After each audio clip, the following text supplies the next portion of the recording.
রামনবমী ভণ্ডুল করার জন্য কি কি করছে জানেন? 50 জন বিজেপির যুব নেতা ডালখোলাতে, তাদেরকে আজকে নোটিশ দেওয়া হয়েছে, ম্যাজিস্ট্রেটের নোটিশ।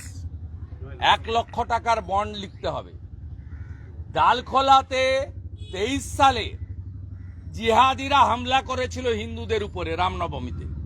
17 জন জিহাদি আমার করা এনআইএ মামলায় গ্রেপ্তার হয়েছে। অথচ সেখানকার হিন্দু যুবকদেরকে তাদেরকে 1 লক্ষ টাকার বন্ড দিতে হচ্ছে।